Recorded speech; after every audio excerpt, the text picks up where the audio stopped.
Welcome to the first episode of Connected Commerce with eMACH.ai Retail 60x, where we explore the evolving landscape of retail and this and the technology which is playing the role in retail for future.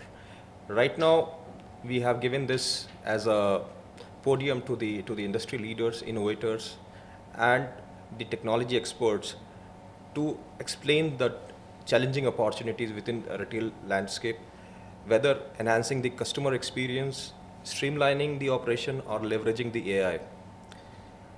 We will break down the big ideas into driving retail forward.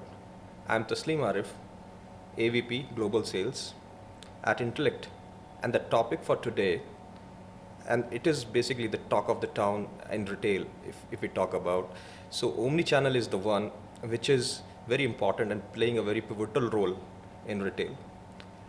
And in an increasingly digital world, Omnichannel is one which is providing seamless integrations or seamless experience between online and offline. Today, we have a very special guest with us, and he's an industry veteran, I would say, Mr. Dinesh Malpani. Let's welcome him. And he has almost like 3 decades of retail experience. He's transformed the bigger retail chains into a magnet altogether. So he brings a lot of experience from retail tech, enterprise automation, digital transformation, making him the ideal business personality to discuss the topic today. Welcome, sir. Thank you, Tasleem. It's a pleasure to be with you and looking forward to have this conversation with you. So Dinesh, we got into the talk specific of the omni-channel, okay. But I want my audiences to hear from you about yourself first. I'm a product of this beautiful country which is so diverse. So if I were to tell about me in 3 sentences, I'm a Tamil Marwadi. I'm a professional entrepreneur, and I'm on the journey of bringing business transformations through technology. So if I were to explain about how I'm a Tamil Marwadi, so I come from a Marwadi family, obviously North India, and we are Marwadi there from Rajasthan. I was born and bred in Tamil Nadu. So my entire childhood and everything is Tamil Nadu. So I understand the beautiful culture of South, North. I understand the beauty and the diversity of the country. That's been a wonderful fabric of mine. The other part which I really love about life with me is being a professional entrepreneur. So life has been kind, God has been kind with me. I've been fortunate enough to build large corporations from the scratch. So fortunate enough to build companies from 0 to 1,000 crore to a 5,000 crore to a 7,000 crore company and enterprises. Also, I've been an entrepreneur. So in my family business, I was an entrepreneur when I started off. And in my recent phase of the last 5-6 years, I closely work with a lot of entrepreneurs in terms of bringing business transformation. So as an advisor and consultant. So that's how it has been with me from a professional entrepreneur's journey standpoint. And the purpose of my life is to be able to bring business transformation through technology, because that's the only way I see retail and the other industries are going to be chalking out their journey going forward in the current era. So it's about building organizations and making individuals a habit in a consumer's life.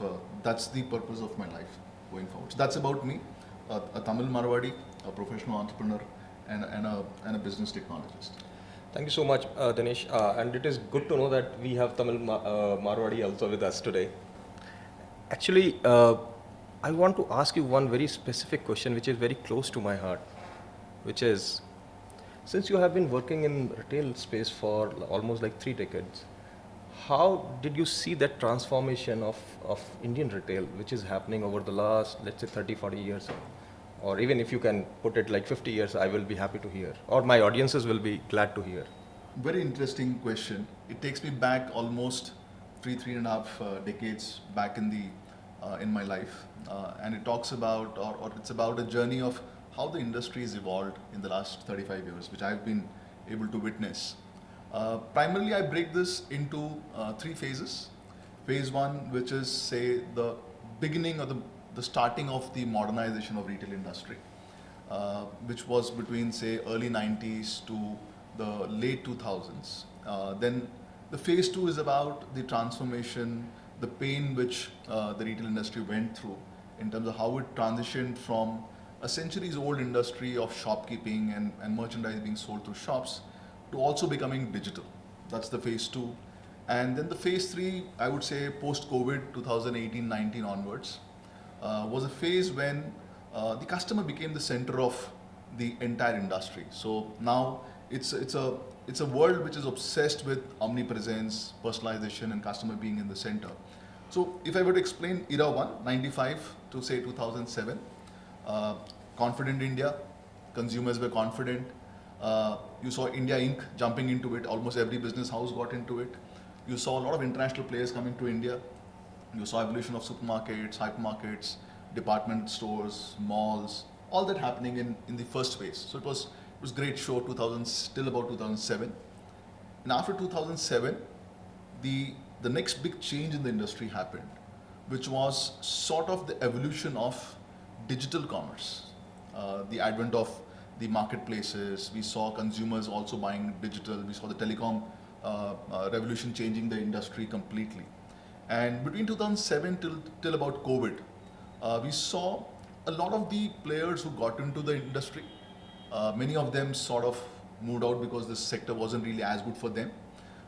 We saw a lot of mergers, acquisitions, and even demises.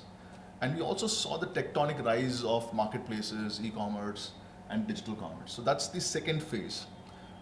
And the last phase, which is currently, which I call as the phase of completely transforming the industry, looking at the consumer. So the consumer is at the center, the customer is at the center, and all organizations need to be omnipresent for the consumer in every form and avatar possible, whether it's physical, whether it's digital, whether it's social, and even whether it's emotional. So that's how I see the industry really evolving and emerging in the last 35 years. I think this is a very good explanation which you have put forward right now, and you just divided the entire transformation of retail within three phases of it. And I feel like this is very true also, because if we put it in the relevance of it, the reason is very simple, because that's the reason technology help and grow the retail space much better, much at a much faster pace, I would say that way. So that brings to me onto a conclusion that I think omni-channel is what we are looking forward for it. And I believe you have rightly set the context also. So what do you see that omni-channel will help us, or whether it is helping us in the data continuity or the data part of it, with respect to the retail part of it, or whether it is in the I believe that way, that if we look at it in a different perspective altogether, most of the people are either working in silos, or the retailers are in silos, or what kind of engagements the retailer has to bring onto the table, whether that omni-channel experience is what we are looking at it, or is it different perspective altogether? So for individuals and for organizations, Tasleem, necessity is the mother of invention. If you look at what's happening in the industry, as I said that being omnipresent for the consumer is the bare minimum required as of today. So this necessity has sort of made organizations transition and transform from being inside out, organizations which used to sell products or which used to sell services, to start putting the customer in the center and start designing the organization around it. So that is about being transitioning from an inside out organization to an outside in organization where the customer is at the center. And if an organization needs to be omnipresent for the customer, what are the key requisites, key requirements? First and foremost, being present for the customer in every form and avatar. So you need to be present for the customer in the physical form, which is the brick and mortar. You need to be present for the customer in the digital form, which is online websites, apps, and stuff like that. You need to be mobile friendly, and you also need to be present on social. And all of this, most importantly, has to be absolutely seamless, frictionless, and effortless. The customer should be able to transition from every channel seamlessly and effortlessly. So that's the first requirement of how an organization needs to go omnichannel. And it's a mindset. Now, to deliver this seamless experience, obviously the systems in the back have to be all well integrated. So typically most organizations need to understand that how you bring in data consistency across your various systems, your back-end systems, your front-end systems, your digital and social platforms. How do you bring them together? That's going to define the quality of the omnipresence for the consumer. So to answer your question, being omnipresent is the key requirement, and obviously without technology, omnipresence cannot be delivered, and it needs to cut across physical, digital, and social worlds, overlaying an emotional background on it. So that's how omnipresence is going to happen. I may request you if you can please give us some use cases wherein you have experiences, these omni-channel transformation within your experience, within your ambit, where my audience will get a leverage out of it. So if you've seen the industry in the last, again, I would say, let's talk about the late 2000s, right, 2007, 8 onwards, till now. We have seen large digital corporations coming in. We saw marketplaces like the Flipkarts and the Amazons and the Mintras of the world coming in. But we also saw a lot of corporations going omni-channel. So you will see hundreds of companies. Just to talk about, let's talk about a Shopper Stop, or let's talk about the Landmark Group, let's talk about Reliance. Everybody today have got large, massive physical retail presence, right? And some of them have got 15,000 stores or 18,000 stores. Some of them have got up 6,000 stores, and across geographies. You've seen them having physical stores, and now you see almost everybody having a digital presence. So the customer can seamlessly shop online, return in the store, can walk into the store and also place order for products which they're not finding in the store, but it's available in the digital catalog. So it's happened so beautifully in the last, say, 15 years that we are seeing a clear transition and merger. So it's a physical plus digital, which is the phygital world, and omnichannel. You've seen almost all companies, good companies, doing this. Indeed, Mr. Malpani, it's very, you bring it, the perspective very well. And I really appreciate that, I would like to understand the challenges aspect of the omni-channel, because that is something which we have to look through and we have to turn the stone and see what is behind it. Is it the technology? Is it the data consistency? Is it the operational challenges? Which is why the retailers are either moving to the true omni-channel, or there is something else which is inside the can. So you're telling me to open the can of worms, Tasleem. So I'll share my thoughts on this. As I told you in the beginning of this discussion, the era now is that of survival of the fittest. So if you look at the last 35 years of retail evolution, there was a phase when there were good companies, there were average companies, and there were great companies, and all of them could survive. But if you look at now, which is, say, from the post-COVID era, it's going to be an era of survival of the fittest, right? So average and mediocre companies may not be able to cut the ice and stay relevant. So it's going to be a much more hostile and tougher markets, and organizations need to be ready for it. And thereby getting to omni-channel and becoming omni-channel champion is going to be a prerequisite for retailers to succeed. And if you look at the challenges is more internal and less external. So let's talk about the internal challenges. The challenges are the legacy systems, right? So you have systems where you've had your old systems, old technologies which are there. The systems or the technologies don't talk seamlessly to each other, and because they don't talk to each other well, they're not well integrated. You start seeing data inconsistency. So I would like to add more point to it, or meat to it. I would say it this way. I've been discussing or interacting with a lot of retailers across 20 plus geographies within our ambit. And I find it out that the retailer is not willing to address this particular issue because they still keep on running their show with the legacy system or with minimum integrations point. How to handle these people, because this is, we are just opening the can right now. So great question, and this is again about the internal challenges of the organization. Organizations and leaders within the organization have to understand, and this is a very important message which I can share being an entrepreneur, being a CEO for many companies, with conviction say that if leaders can't prioritize their omnipresence transformation, their relevance and their future is not going to be looking great and bright in the coming phase, because the markets are going to be unpardoning and customers have got access to so many other options at a click of a button. Right? So retailers need to make that call. It's important for the leaders to take that decision. So that's the first point. Right?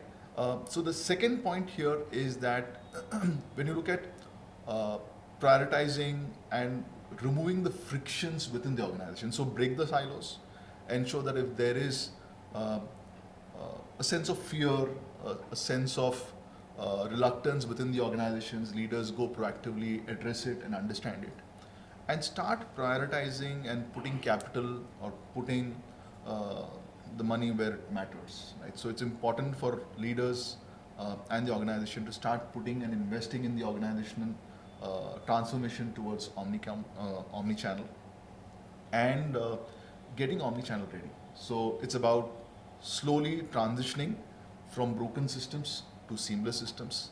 Start putting investments, start addressing the internal fears, and start looking out to the best partners who can help them do it in a very financially prudent and smart way.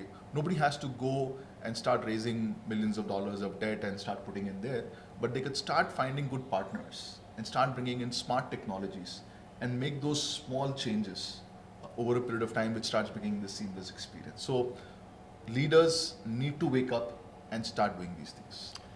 The follow-up question, Mr. Malpani, as we all know that we have come out from a pandemic, and retail is the one particular domain wherein which was hit the worst. In that particular scenario, there are mushrooming of small size retailers also, which they have, might be they don't have the appetite, or they have the appetite, they want to go it through omnichannel.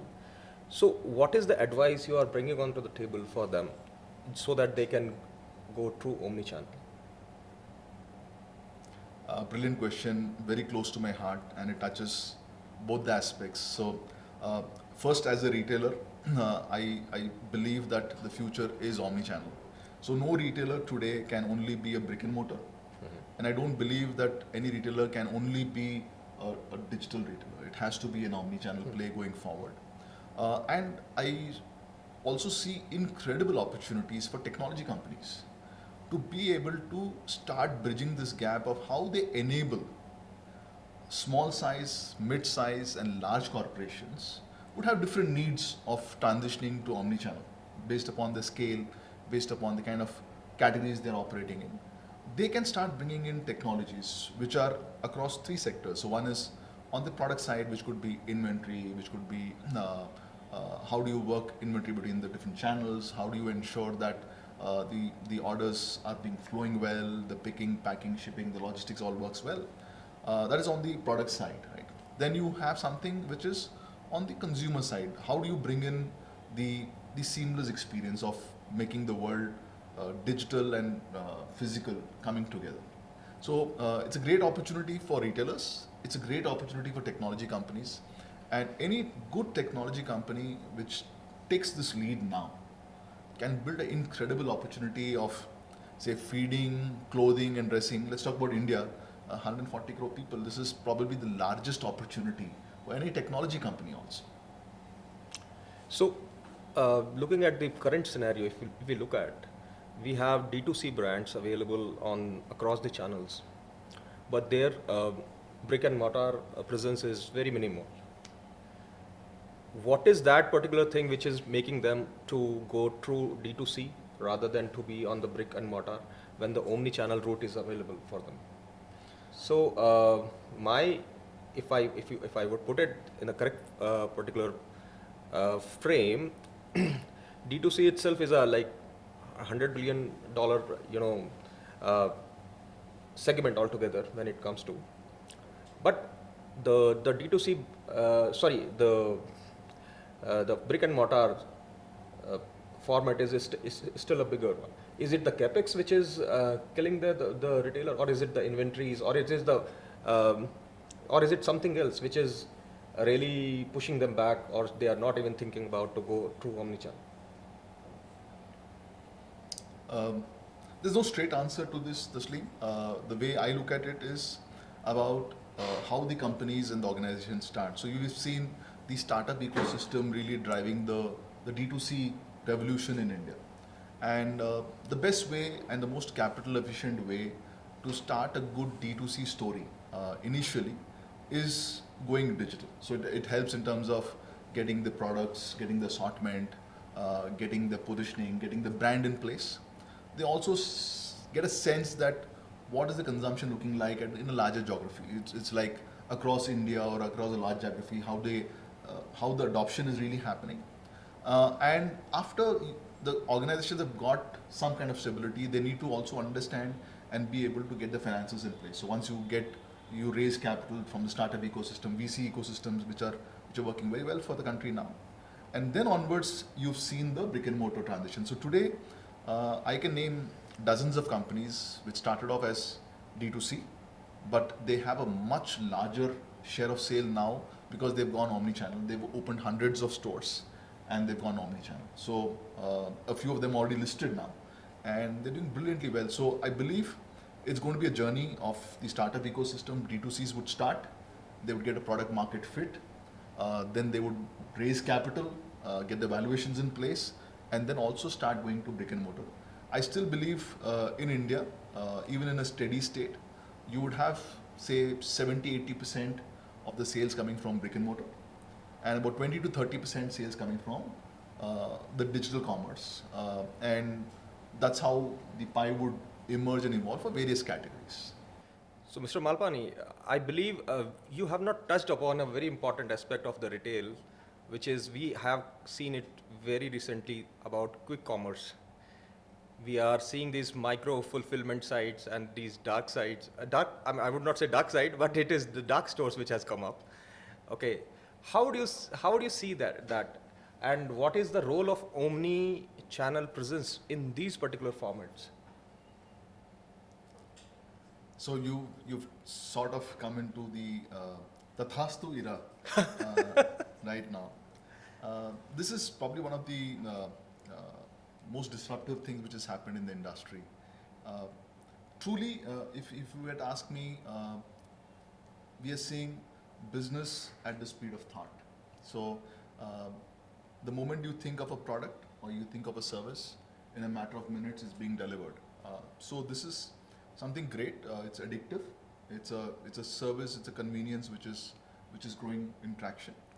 It will be profitable for some categories. It will not be profitable for some categories. So that will evolve and emerge. But quick commerce, speed and accuracy is going to be the defining factor. But it's here to stay. So that's the first point. Now, again in this, my belief is it's going to be omnichannel. It's not going to be somebody who's going to only operate dark stores and make the business profitable. It's not going to work like that. I believe it's going to be the same trajectory where retailers who have the physical setup would have to graduate to faster or speedy and accurate deliveries. So it's about making the physical asset sweat more, making the operations run 24/7, being able to share a larger share of wallet of the customer, make every square feet sweat more in terms of sales and profitability. So again, for companies like say Intellect, 60X, it's one of the most important dimensions which probably you need to pick it up, that how do you enable speed and accuracy in say for brick and mortar retailers to be able to serve a larger audience or the same audience for different needs. So for me, to answer your question, quick commerce is here to stay.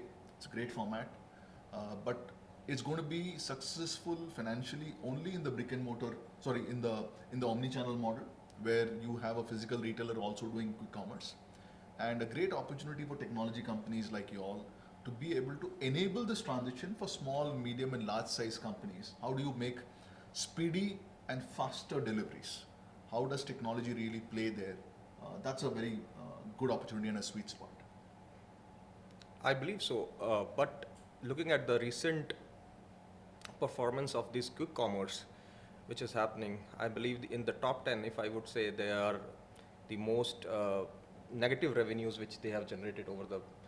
It could be anything. I mean, because the adoption rate of technology within themselves is very high, but again, is that adoption is in the right way, or it's not in the right way? It's not. I am not nobody to question that, but can we say that if that is not bringing that operational efficiencies or the revenue efficiencies or their EBITDA is not improving, is that some lacuna we are missing as a retailer or as a industry experts?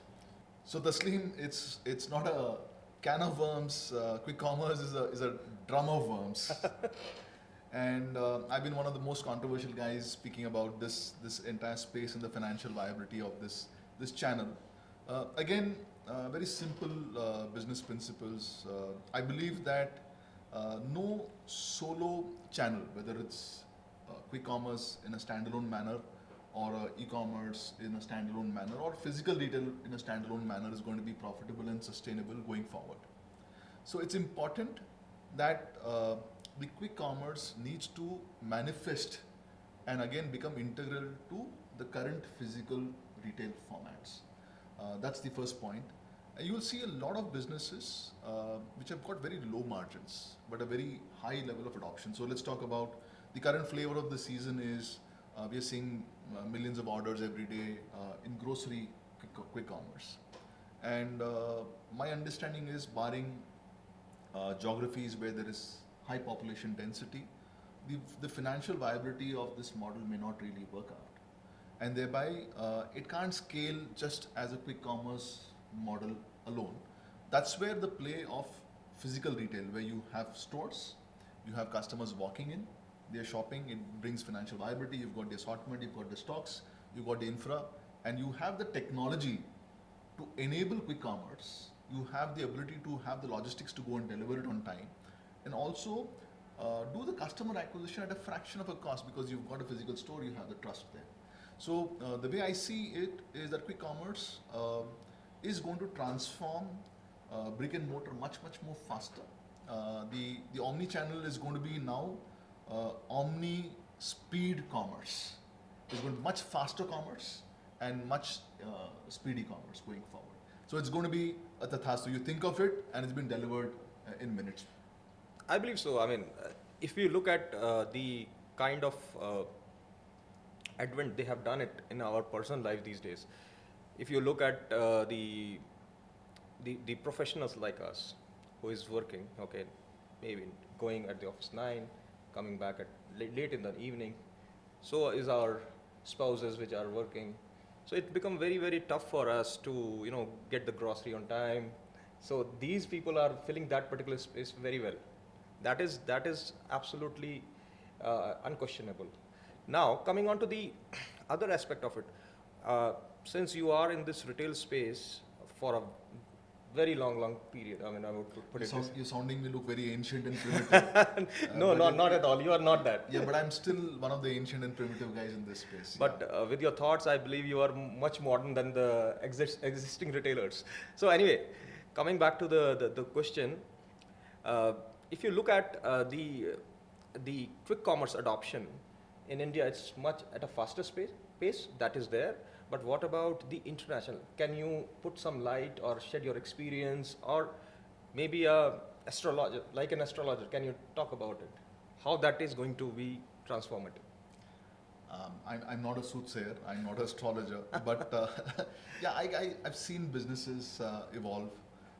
So it's a very simple method in how I see how businesses really evolve. And if you look at retail in particular, it depends upon the geographies and obviously the demographies, the psychographics, the population density, the financial condition of or the income state of those nations or those regions. Those are the things which define how retail really evolves. So I'll give an example. Let's talk about 3-4 areas. Let's talk about APAC. Asia Pacific area, you've seen in the last 2 decades, prosperity has gone up, right? It's a relatively younger population. The younger population wants to express, wants to experience, and wants things fast in life. Thereby, it's very natural where we've seen the emergence of big apps. We've seen a WeChat, we've seen a lot of these kind of super apps really coming up, which give them products, which give them service, which give them social windows to be able to go and broadcast themselves. So it's about a very different way of expression. That's about APAC. And Middle East, like that's one area where it's all about experience. So I was coming to that. Yeah. Actually, these super apps has really transformed the way how we are buying the grocery, okay, or how we are looking at different part of it. Because if you go to the Middle East countries, they generally see lot of transformation from the brick and mortar to these super app, because of so many reasons. It could be the climatic conditions, it could be the socio-economic conditions, it could be microeconomics, whatever it might be. Because companies like Talabat or the other companies which has come up like Kareem's in this particular space, so they are really transformed that particular this quick commerce space very well in the international geography also.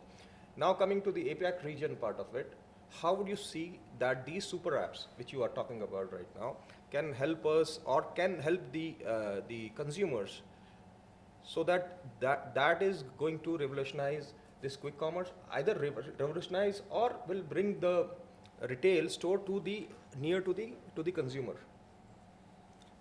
So if you look at Asia Pacific, what I just spoke about, it's a relatively younger population. It's far more densely populated. There's a lot of urbanization. There's a lot of conglomeration of population in cities. So typically, these kind of locations naturally lend to a super app. Absolutely. Through the super app, you tend to buy more merchandise and more service because you're cash rich but time poor. But can you take away physical retail again from these places to be financially viable? I have my doubts, because even in India, we have a few companies which are large enterprises and who give various products and services. Are you indicating that these super apps are becoming the new norms for the omnichannel, or is it a different one altogether? Is it? Super apps are here to stay, for Okay. sure. All right. But they still need to find their mojo. They need to still find their financial viability model, which is work in progress. And I believe that can only be possible when they bring in a very strong physical retail play in it, whether it's through partnerships with, say, retailers, which, say, an ONDC is trying to bring in India. But how do you really play this out? It's going to emerge and evolve, right? But interestingly, if I want to come back to your Middle East example, Talabats and the Kareems are doing a great job, because there is a certain service or certain products which the customer needs immediately, right? So that's still going to be working through the fast commerce or the speed commerce, the quick commerce way, even in Middle East. But typically, if you look at Middle East, it's all about opulence. You look at a supermarket in Middle East versus you look at a supermarket, say, in India. You can see a chalk and cheese difference even in the supermarket, which is, say, about essentials. Very true. So Middle East is all about experience, about pampering, about that extra service. You'll see concierges in the store. So Middle East is always going to be like that, whilst in Asia Pacific will be like this. And if you go to US, you have, or US and Europe, it's a slightly more aging population. Absolutely. They still want to have physical interactions with the world. They want to go to the store, but they want to have the convenience of ordering online, picking up on the store, and they don't have manpower to go and do quick deliveries. Even BNPL is coming up very fast in US, because that is one population which is aging, as you mentioned. Yeah. The other part is they live on credit. So this is this is another thing which is buy now, pay later, or something like that. But if you look at the buy online, pay in, or pay in store or pick in store or something like that. So I truly believe that in US or Europe market, if you look at, so they are working on it. But recently I've gone through some pieces of informations wherein the aging population is not very good at using internet, okay, or not very good at using the super apps. So in that particular scenario, how the omni-channel experience or the omni-channel part of it will give a leverage to the modern retailers there, or either they are not evolving or they will evolve. How that is going to be, or that marriage is going to happen. So if you look at US and Europe, again, it starts with a population, the predominant population which is buying or shopping, is slightly more older. Yes. And they're not digitally challenged, they're sort of less digitally acclimatized, but they still are digitally savvy. They know to place orders and stuff like this, but they want to have physical interactions. Secondly, in these locations, you can't have the kind of service density or the delivery people's density like what you have in Asia, because there's a lot of population here, cheap labor available here. So in say US and Europe, because of these two reasons, you would see people placing orders. They may want to come up, place an order, come and pick up in the store, or it's like curbside pickups, which will become easy way. So they would place order to save time. They would come to the store, pick it up, and then go away, because a delivery there was going to be very expensive.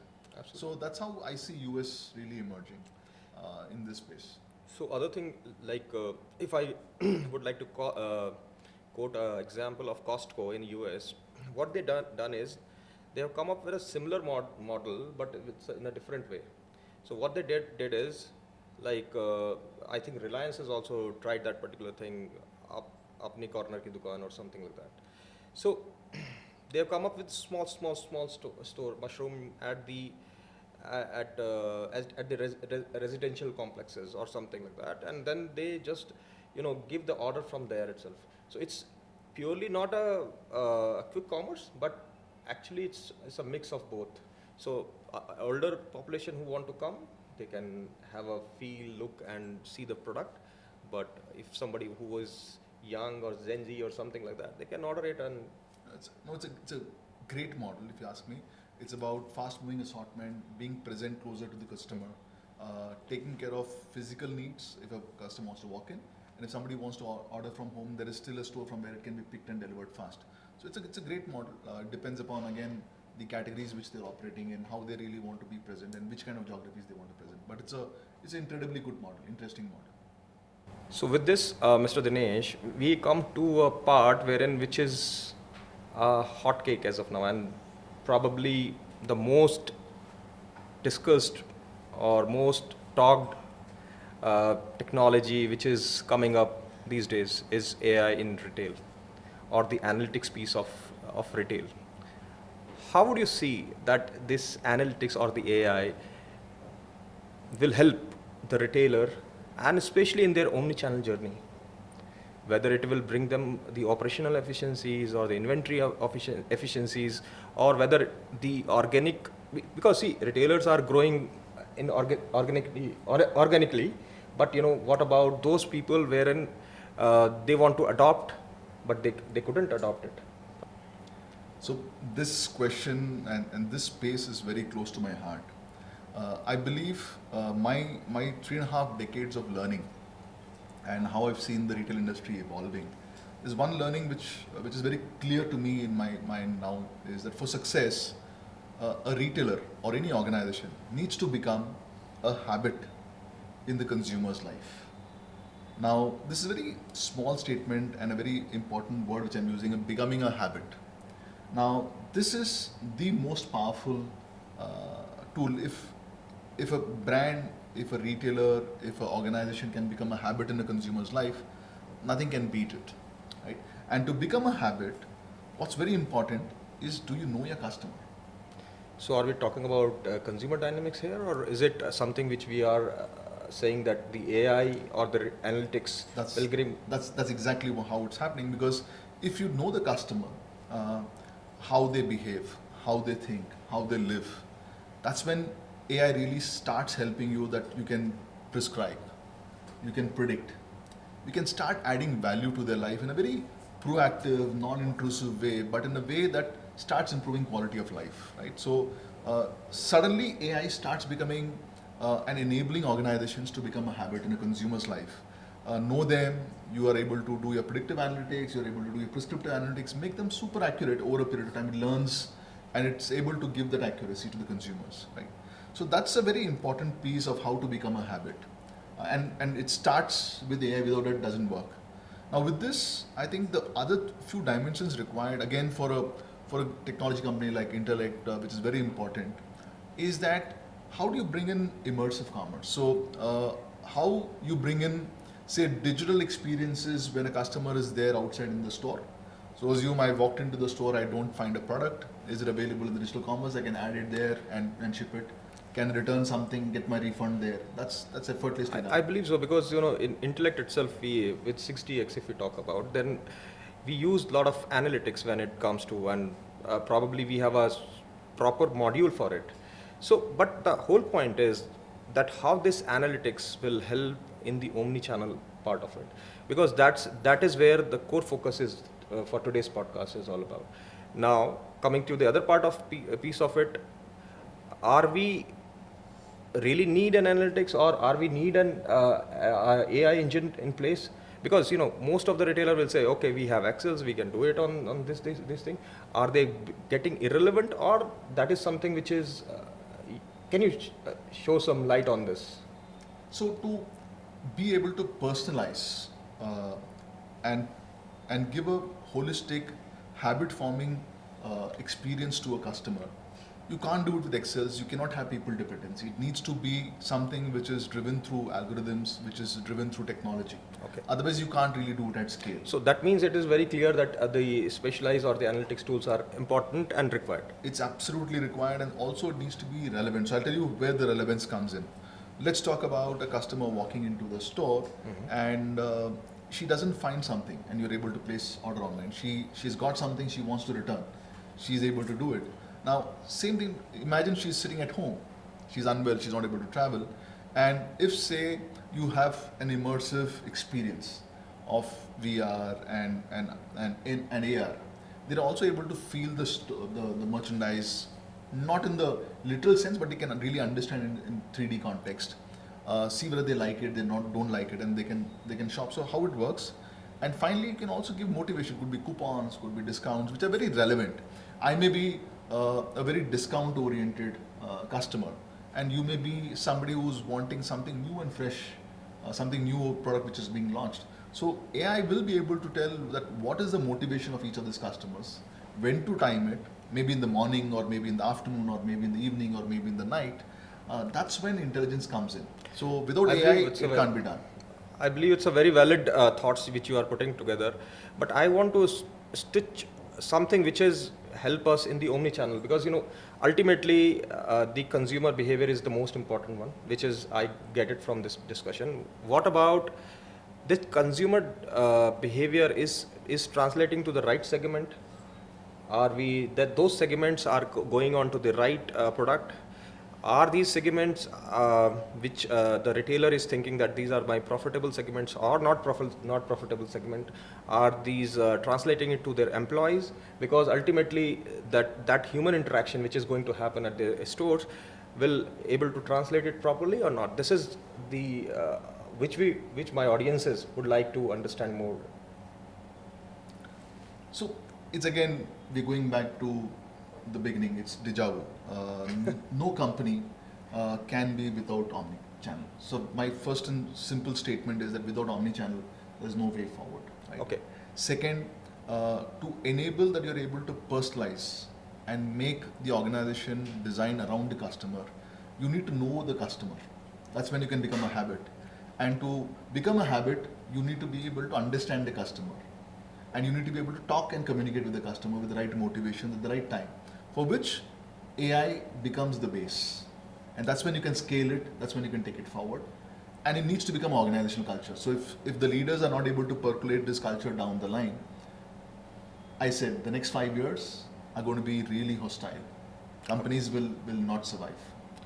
So, can we say this with confidence that these AI technologies or tools, which is we are going to adopt, or the retailer are going to adopt, or we are as a vendor or a technology partner who is going to provide to them, that will bring customer loyalty to them, or is it something which we are just, shouting in the air? So there are two things. It's a double-edged sword, Tasleem. For technology companies, it cannot be jargons. The technology companies needs to understand that they need to have deep business insights. They have the right understanding of the business, and then they are able to design products around those pain points.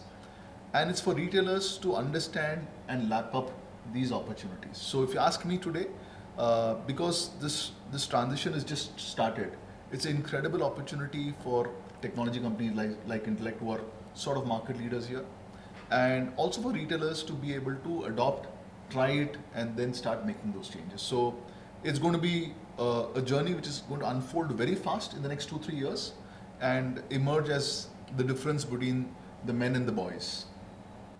Thank you, Mr. Dinesh Malpani. I believe it was a truly an engaging session with us, and I believe your wisdom and your word of wisdom, I would say like that, will bring a lot of value to this discussion. And the audiences who are looking or who are watching it from different channels probably will take a good takeaway that how to optimize their omni-channel journey.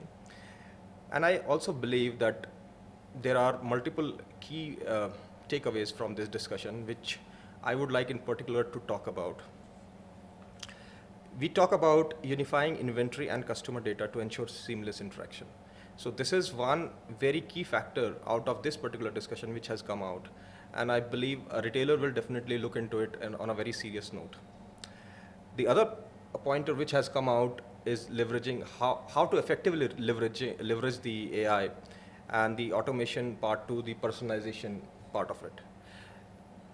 The third one, which I would specifically would like to mention about, is the optimization and fulfillment and checkout to reduce friction. I believe we were talking about this reduce friction earlier when we are coming onto the podcast. Can you just put up a small, thoughts wherein how the industry is evolving in that term? So reduction of friction is sort of a very. I believe this is the latest jargon in retail, right? So reducing friction, Tasleem, would be a natural evolution, and it will touch on various points. Let's talk about checkouts. Let's talk about payments. Let's talk about refunds. Let's talk about returns and replacements. Let's talk about how information is being shared, how it's being disseminated, how it's being absorbed. So all of this is going to be a natural evolution, and I again believe that technology companies like yours will have to play a very important role to bring in meaningful products in this space and start enabling retailers in this. So at this point of time, if it's going to be a good product approach on these areas, it can make a world of difference. So I believe that software and hardware will have to work in harmony to bring on this experience altogether, or is it the software which is going to be dominating in this particular? So it's predominantly going to be the technology and the retailer. So how technology providers develop technologies and how retailers really adopt. So we are putting software and the hardware in one box. Yeah, hardware agnostic approach is what I believe. Hardware is going to be irrelevant. We'll take that as a feedback. All right. So the other very important point which I would like to share with my audience is the investing in sustainable and scalable solution for long-term success, because most of the retailers which we are talking to, they have to look into this particular model. The sustainability is the important aspect here. We just don't have to invest in the technology which is going to for the heck of it, but rather which will give them the kind of ROIs which they are looking at.